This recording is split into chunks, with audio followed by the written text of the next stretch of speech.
Delhi CM की कुर्सी पर अब आतिशी बैठने जा रही हैं। अरविंद केजरीवाल के अचानक इस्तीफे के ऐलान के बाद आतिशी को लेकर कयास भी लगाए जाने लगे थे कि वो मुख्यमंत्री बनाई जा सकती हैं। हालांकि उनके साथ ही कुछ और नामों की चर्चा थी, लेकिन आतिशी ने बाजी मार ली।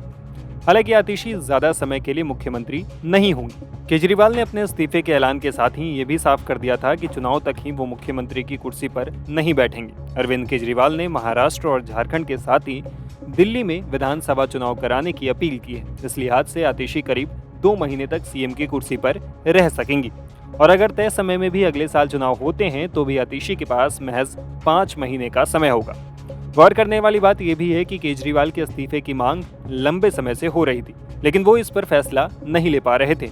एक तरफ जब लगभग उनके साथ ही जेल गए झारखंड के सीएम हेमंत सोरेन ने तुरंत इस्तीफा दे दिया और चंपई सोरेन को राज्य का नया मुख्यमंत्री बना दिया गया और फिर चंपई ने सीएम पद से हटाए जाने के बाद बगावत कर दी। तो दूसरी तरफ केजरीवाल ने जेल से बाहर आने का इंतजार किया, शायद इसी वजह से क्योंकि सभी चीजें उनकी निगरानी में हो। हालांकि केजरीवाल ने आतिशी पर ही भरोसा क्यों जताया? माना जा रहा है कि मुश्किल वक्त में आतिशी की वफादारी ने केजरीवाल को इस फैसले तक पहुंचने में मदद की है। दरअसल दिल्ली के पूर्व स्वास्थ्य मंत्री सत्येंद्र जैन और फिर पूर्व डिप्टी सीएम मनीष सिसोदिया की अलग अलग मामलों में गिरफ्तारी के बाद आतिशी ने मार्च 2023 में मंत्री पद की शपथ ली। साल 2020 में कालकाजी विधानसभा से जीतकर दिल्ली विधानसभा पहुंची आतिशी के सामने ये बड़ी चुनौती थी। जब केजरीवाल सरकार पर हमले तेज हो रहे थे तब आतिशी ने मोर्चा संभाला। कई सारे मंत्रालयों की जिम्मेदारी के साथ पार्टी का पक्ष भी दमदार तरीके से वो मीडिया के सामने रखती नजर आईं। जब दिल्ली के मुख्यमंत्री अरविंद केजरीवाल जेल चले गए तब कोई बड़ा नेता बाहर नहीं था। ऐसे में आतिशी ने मोर्चा संभाला। सरकार और पार्टी दोनों लेवल पर आगे बढ़कर नेतृत्व करती हुई नजर आई। जिस वक्त पार्टी के दूसरे नेताओं को लेकर सवाल उठ रहे थे कि वो कहां हैं, उस वक्त में आतिशी सबसे आगे नजर आई। दिल्ली सरकार की कैबिनेट में आतिशी अकेली महिला मंत्री थी। अरविंद केजरीवाल जब जेल में रहे तो उन्होंने कई अहम मंत्रालयों को बिना किसी विवाद के संभाला। इससे अरविंद केजरीवाल का उन पर भरोसा बढ़ा।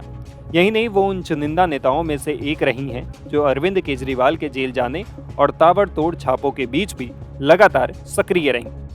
भाजपा पर हमला बोलने में भी वो आगे रहीं।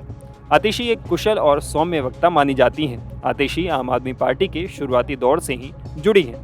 पहले भी जब बगावत हुई थी तो आतिशी ने अरविंद केजरीवाल का खेमा नहीं छोड़ा था।